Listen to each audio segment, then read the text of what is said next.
Hello दोस्तों, आशा करता हूं आप सभी अच्छे होंगे। आरआरबी टेक्नीशियन 2024 का ऑफिशियल नोटिफिकेशन जारी कर दिया गया है और ये वैकेंसी 6 साल के बाद आई है। इस वीडियो में हम लोग बात करेंगे कि आरआरबी टेक्नीशियन 2024 का जो वैकेंसी आया है टेक्नीशियन 3 लेवल 2 के लिए और टेक्नीशियन 1 लेवल 5 के लिए, इसमें कौन कौन से कैंडिडेट फॉर्म अप्लाई कर सकते हैं, फॉर्म भरने से पहले आपके पास कौन कौन से डॉक्यूमेंट होने चाहिए, 10th 12th आईटीआई या ग्रेजुएशन का सर्टिफिकेट, उसके बाद यदि आप लोग ओबीसी से हैं, ईडब्ल्यूएस हैं, एससी हैं, एसटी हैं तो कितना पुराना सर्टिफिकेट मान्य होगा, किस लेवल तक मान्य होगा और आपका फॉर्मेट सर्टिफिकेट का कैसा होना चाहिए। यानी टेक्नीशियन का फॉर्म भरने के लिए आपके पास कौन कौन से डॉक्यूमेंट होने चाहिए और पूरे प्रोसेस में आपको कौन कौन से डॉक्यूमेंट लगेंगे। पूरे वीडियो को आपको ध्यान से देखना है और यदि आप लोग चैनल पर पहली बार आए हैं या अभी तक भी सब्सक्राइब नहीं किए हैं तो कर लीजिए, ताकि जो भी रेलवे के आगे के अपडेट हो उसकी सही और ऑफिशियल जानकारी आपको रेलवे एम्प्लॉय के द्वारा मिलती रहे, क्योंकि मेरा सिलेक्शन रेलवे में 2019 की वैकेंसी से 2023 में हो चुका है। तो जो भी आपको यहाँ पे जानकारी मिलेगी वो बिल्कुल ऑफिशियल होगी और ऑथेंटिक होगी।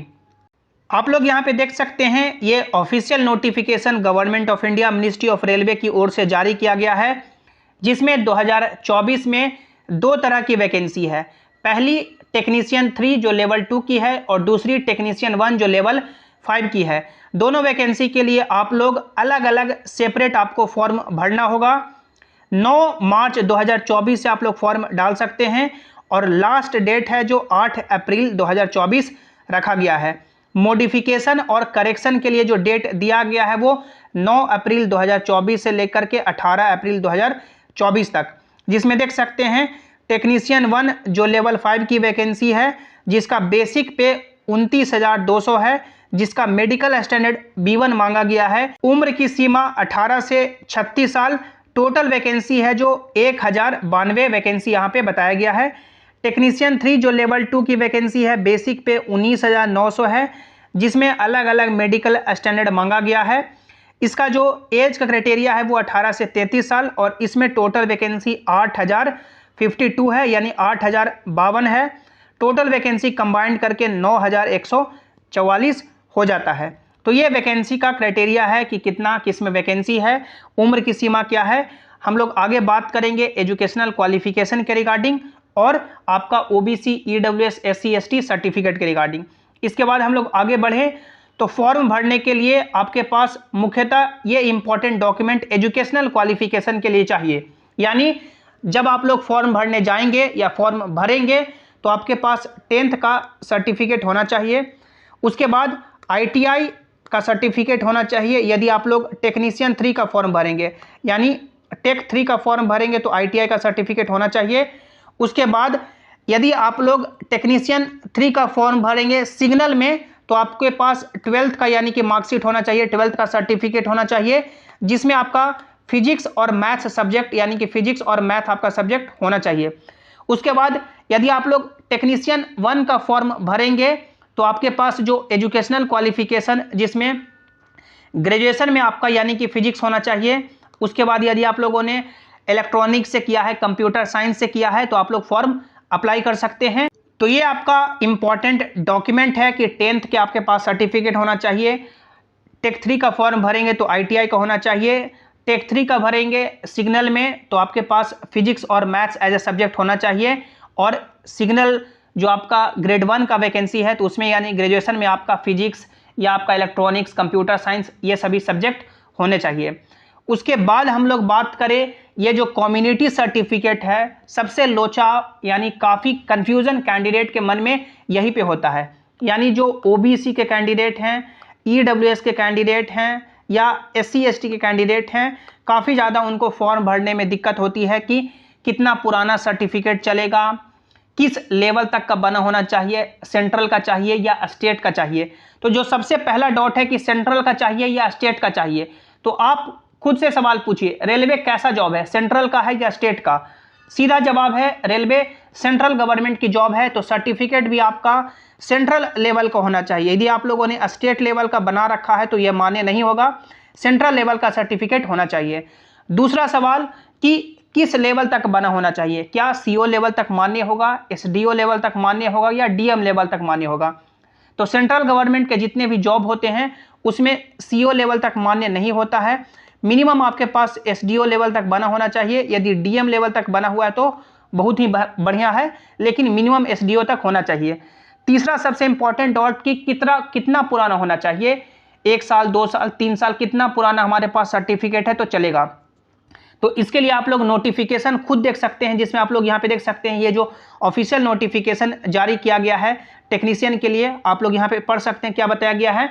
Crucial date for claim of SC ST OBC EWS EBC status और any other benefit like fee concession reservation age relaxation etcetera where not specified otherwise will be the closing date for submission of online application against these central notification. यानी जो इसमें बताया गया है कि जो candidate SC ST OBC EWS EBC या age relaxation fee concession के रिगार्डिंग जो क्लेम करेंगे उसका जो क्रूशियल डेट है कि जो एप्लीकेशन फॉर्म का लास्ट डेट है उससे पहले आपका होना चाहिए। क्रूशियल डेट का मतलब यही है कि जो एप्लीकेशन भरने का लास्ट डेट है, फॉर्म भरने का लास्ट डेट है, उस डेट से पहले का आपका बना होना चाहिए। यदि आपके उसके बाद का है, यदि आप लोग उसके बाद बनाए हैं और यदि करेक्शन में फिर दूसरा डेट डाल रहे हैं तो वो मान्य नहीं होगा।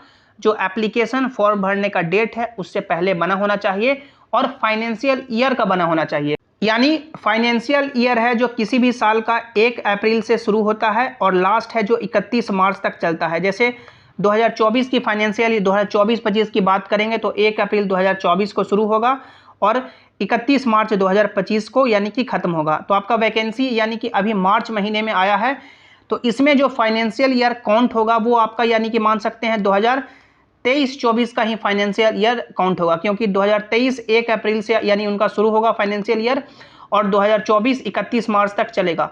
तो यानी इसके बीच का भी यदि आपके पास है यानी 2023-24 फाइनेंशियल ईयर का आपके पास यदि OBC EWS SC ST certificate है तो भी मान्य होगा, और यदि आप लोग 1 अप्रैल के बाद भी बनाएंगे तो भी मान्य होगा, क्योंकि आप लोग यहाँ पे देख सकते हैं जो आपका एप्लीकेशन यहाँ पे जो डेट है वो यानी कि 9 अप्रैल तक है। तो 9 अप्रैल से पहले क्या आपका बना होना चाहिए, यानी जो मान सकते हैं लास्ट आपका जो सर्टिफिकेट है वो 9 अप्रैल से पहले होना चाहिए और 1 अप्रैल 2023 के बाद 1 अप्रैल 2023 के बाद बना होना चाहिए और 9 अप्रैल 2024 के पहले। तो ये यानी कि जो बीच का समय है 1 अप्रैल 2023 से लेकर के 9 अप्रैल 2024 तक, इसके बीच में यदि आप लोग का OBC EWS SC ST certificate बना हुआ है तो मान्य होगा। अब हम लोग बात करें, काफ़ी सारे कैंडिडेट के मन में डाउट होता है कि जो रेलवे में यानी कि जो इस तरह का हमारे नोटिफिकेशन में एनेक्सर दिया हुआ है, जैसे ये OBC का एनेक्सर दिया हुआ है, उसके बाद देख सकते हैं ये EWS का एनेक्सर दिया हुआ है, SC ST का दिया हुआ है, तो ये कब बनेगा। तो देखिए ये रेलवे फॉर्मेट में OBC EWS SC ST का एनेक्सर दिया हुआ है।